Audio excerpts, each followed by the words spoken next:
My mom gave my younger sister the money I've been saving for 3 years because my sister wanted to give her boyfriend an expensive gift. I'd been saving up for 3 years, every extra dollar from my part-time job, every bit of birthday money, even the loose change I found in the couch cushions, it all went into this fund. It wasn't a huge amount, but to me, it was everything. I had plans for that money, big plans. I'm talking about finally getting my hands on that motorcycle I'd been dreaming about since forever. It wasn't just any bike, it was the bike, the one I'd been drooling over online, reading reviews, watching videos of. It was freedom onto wheels, a way to finally break out of the monotony of life and just go. But then, in one conversation, everything fell apart. I came home one day after work, and I noticed that my mom and my younger sister, Lily, were sitting at the kitchen table, deep in conversation. That wasn't unusual, they were close. Lily, being 4 years younger than me, was still in high school and had always been the baby of the family. She had this way of getting what she wanted, but I never thought it would go this far. I grabbed a soda from the fridge and was about to head to my room when I heard my name. I paused, not out of any real concern, but more out of curiosity. "I just think he'll understand," my mom was saying. Lily nodded, her expression serious, almost contrite. "I know, but I still feel bad." "You don't need to feel bad," Mom reassured her. "It's for a good cause." My curiosity turned into a sinking feeling. I knew that tone of voice. It was the same tone my mom used when she was about to break some bad news but was trying to cushion the blow. "What's going on?" I asked, leaning against the doorway. Mom and Lily looked at each other, and Lily suddenly found the pattern on the kitchen table very interesting. Mom sighed and gestured for me to sit down. "Okay, so, you know how you've been saving up for that motorcycle?" she began. My stomach twisted. I didn't like where this was going. "Yeah," I replied cautiously. "Well," she continued, "Lily's been in a bit of a situation." Lily finally looked up at me, her eyes wide and full of that practiced innocence. "I didn't mean for it to happen like this, I swear." I stared at her, waiting for some sort of explanation. None came. Mom sighed again, and this time she just blurted it out. "We've decided to give the money you've saved to Lily so she can buy a gift for her boyfriend." At first, I thought I must have misheard. Surely, they couldn't be serious. I mean, this was a joke, right? Some kind of messed up prank. "What?" I finally managed to say. Lily bit her lip, looking genuinely remorseful. "I know it's a lot to ask, but Jake's birthday is coming up, and I really wanted to get him something special. He's been going through a rough time, and I thought maybe this would cheer him up." I blinked, trying to process the absurdity of the situation. "So, you're taking the money I've been saving for 3 years to buy your boyfriend a gift?" Mom interjected before Lily could respond. "It's not just any gift, it's something really meaningful. He's been there for Lily through some tough times, and this is a way for her to show her appreciation." I couldn't believe what I was hearing. "You're serious, you're actually serious." Lily looked down again, and I could see her guilt, but it didn't matter. This wasn't just about the money. It was about the principle. I'd worked so hard, sacrificed so much, and they were just taking it away like it was nothing. Mom must have sensed the anger building inside me because she quickly added, "We'll make it up to you, I promise. I'll help you save up again, and I'm sure your dad will pitch in too, but right now, Lily really needs this." I felt like I'd been punched in the gut. They weren't even asking me. They were telling me, this was already decided. My feelings, my plans, they didn't matter, not compared to Lily and her boyfriend. I stood up, the chair scraping loudly against the floor. "I can't believe this," I said, my voice shaking with barely contained rage. "I can't believe you would do this to me." Lily reached out as if to touch my arm, but I pulled away. "I'm sorry," she whispered, tears welling up in her eyes. "I really am." But I didn't care. I was too angry to care. Without another word, I turned and walked out of the kitchen, heading straight for my room. I slammed the door behind me and collapsed onto my bed, staring up at the ceiling, my mind racing. I spent the next few days avoiding them as much as possible. I went to work, came home, and stayed in my room. I didn't want to talk to them, didn't want to hear their excuses or apologies. I was still too angry to hurt. But eventually, Mom cornered me in the hallway. "We need to talk," she said, her tone leaving no room for argument. Reluctantly, I followed her to the kitchen, where Lily was already sitting, looking miserable. I leaned against the counter, arms crossed, waiting. "I know you're angry," Mom began, "and you have every right to be. But I want you to understand that this wasn't an easy decision for me. I didn't do this lightly." "Could have fooled me," I muttered. Mom ignored that. "I know how much that money meant to you. But Lily's in a difficult place right now, and as her mother, I have to do what I think is best for her." "And what about what's best for me?" I shot back. "Doesn't that matter?" "Of course it matters," she said quickly.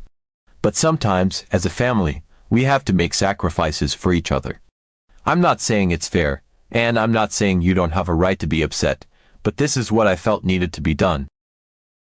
I shook my head, unable to believe what I was hearing. "So, what now? I'm just supposed to suck it up and pretend everything's okay." One evening, about a week after the initial blow-up, Mom came into my room. I was lying on my bed, staring at the ceiling, trying to distract myself with music. I didn't look at her when she entered, keeping my gaze fixed upwards. She stood there for a moment, hesitating, before finally sitting down on the edge of my bed. "Can we talk?" she asked gently, her voice carrying a note of hesitation. I pulled out one earbud, still not looking at her. "About what?" She sighed, and I could hear the weariness in that breath. "About what happened. About the money." I tensed, feeling the familiar surge of anger rising in my chest. I didn't want to talk about it, didn't want to relive the frustration and betrayal all over again. But I also knew she wouldn't leave until we did. "What about it?" I asked flatly, trying to keep my voice neutral. She took a deep breath, like she was bracing herself for something. "I know you're still upset, and I don't blame you. But there's something else I need to tell you." Now she had my attention. I turned my head to look at her, seeing the worry etched on her face. "What is it?" "The money I gave to Lily. It wasn't enough," she admitted, her voice barely above a whisper. My heart sank. "What do you mean it wasn't enough?" She hesitated again, her hands wringing together in her lap. "The gift Lily wants to buy for Jake, it's more expensive than we thought. The money you saved up, it covered most of it, but there's still a little bit more that she needs." I stared at her, disbelief washing over me. "Are you serious? You're telling me that not only did you take my money without asking, but now you want me to give more?" "I know it's a lot to ask," she said quickly, her voice pleading. "And I hate that I'm even asking you this. But Lily really wants to do this for Jake. She thinks it'll make a difference, that it'll really help him." I felt like I was in some kind of twisted nightmare. How could this be happening? How could she even think to ask me for more after everything they'd already taken? "No," I said firmly, shaking my head. "No way. I've already given up everything. I'm not giving any more." "Please, just listen to me," she pleaded, her eyes desperate.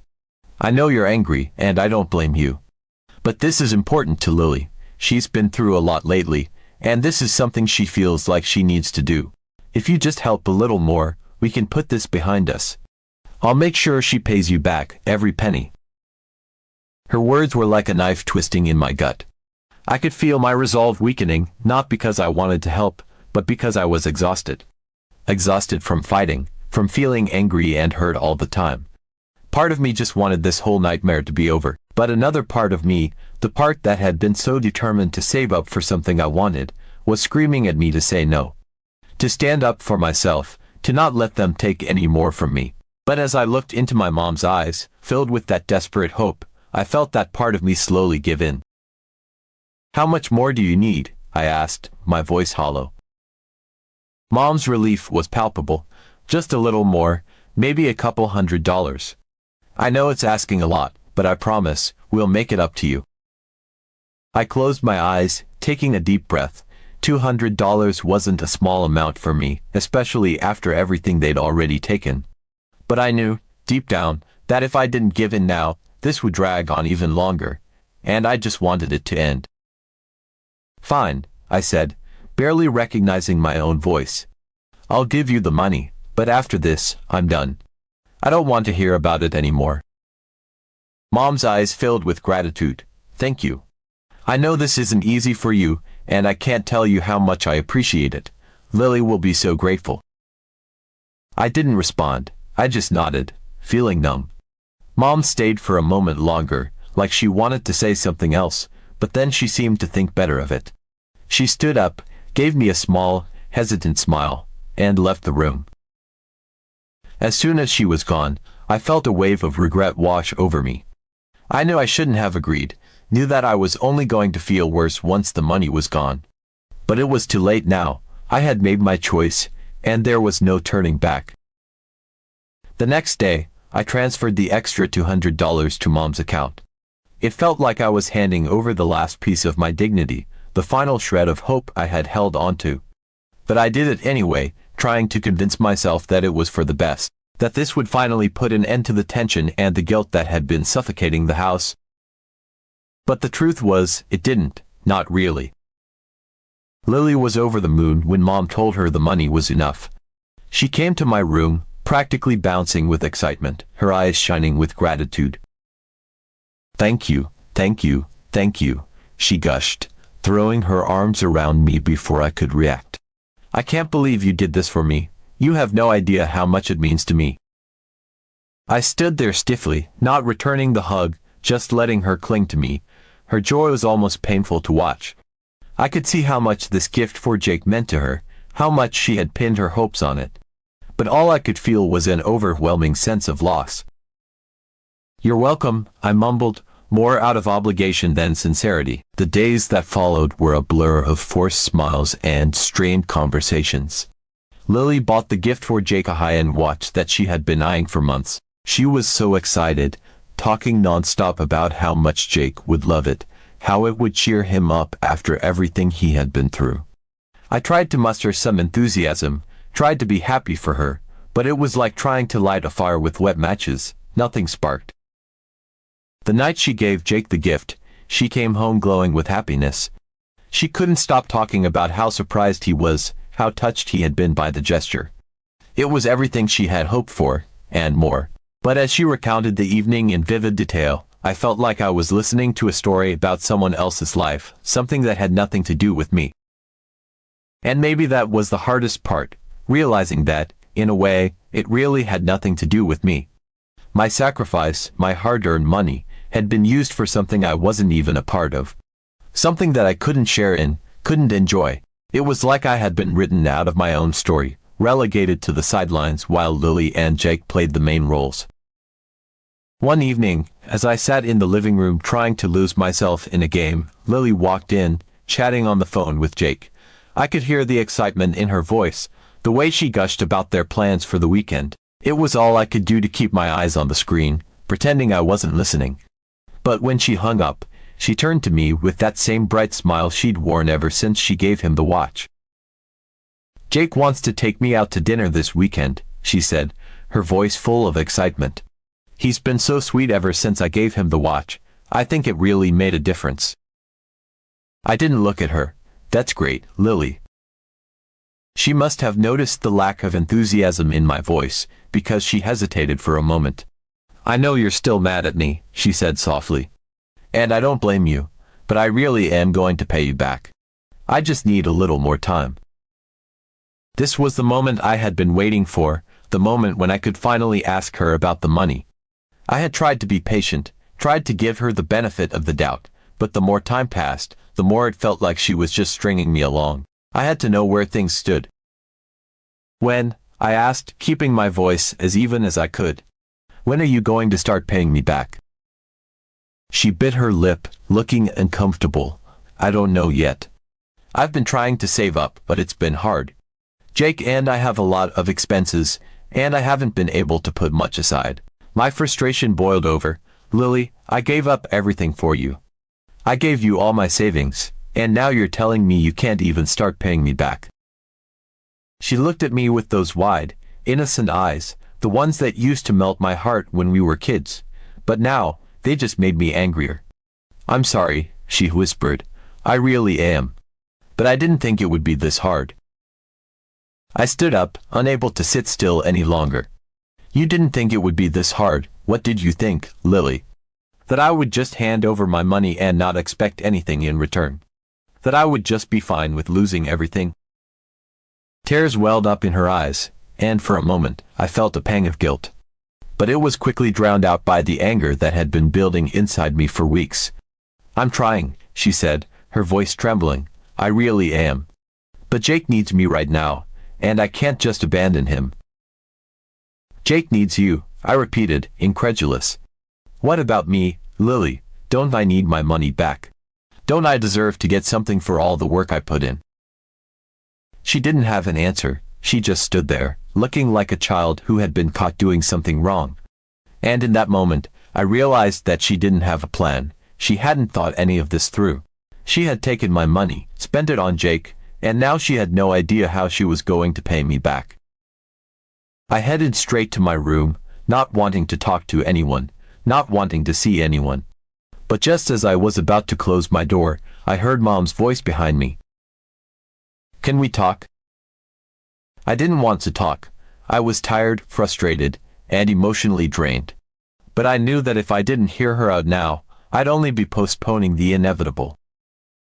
Fine, I said, leaning against the doorframe, crossing my arms.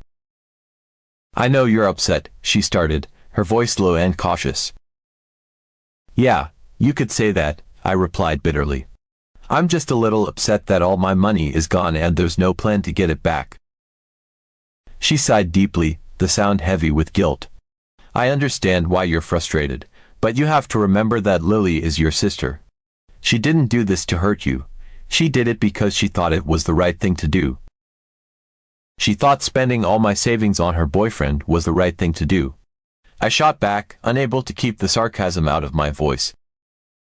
She loves him, Mom said simply, as if that explained everything. She wanted to do something special for him. She thought it would help him through a tough time. And what about me? I asked, my voice rising. What about the fact that I worked for 3 years to save that money? Doesn't that matter?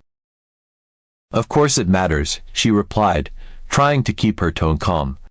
But Lily's young, and she doesn't have the resources you do. She needed help, and she came to us. We did what we thought was best. I couldn't believe what I was hearing. You thought the best thing to do was take my money without asking. And now you're telling me that I shouldn't expect anything back. She looked away, as if she couldn't bear to meet my eyes. I'm not saying that. But you have to understand that Lily's in a difficult position. She doesn't have the money to pay you back right now. And you, well, you can earn more. You're smart, hardworking. You'll bounce back from this. The words hit me like a punch to the gut. I'll bounce back. I repeated, my voice trembling with rage. That's what you think. That I should just suck it up and keep working because I can bounce back. Mom reached out, trying to place a comforting hand on my arm, but I pulled away. Honey, I'm not saying it's fair. I'm just saying that you're strong. You can handle this. Lily can't. Because you've coddled her, I snapped. You've always put her first, no matter what. And now I'm the one who has to suffer for it. That's not true, she said, her voice firming. We've always tried to do what's best for both of you. This time, it was just more complicated. Lily was in a bad place, and we had to make a tough decision. Yeah, and that decision was to screw me over, I shot back. Please don't talk like that, she pleaded. We're family. We're supposed to look out for each other. Is that what you call this? Looking out for each other, I scoffed. Because it sure feels like I'm the only one who got the short end of the stick. Mom took a deep breath, as if trying to calm herself down. I know this isn't easy for you. But, you have to trust that we did what we thought was right. We ended the conversation. I realized that no one was actually going to give me my money back. What do you think about it?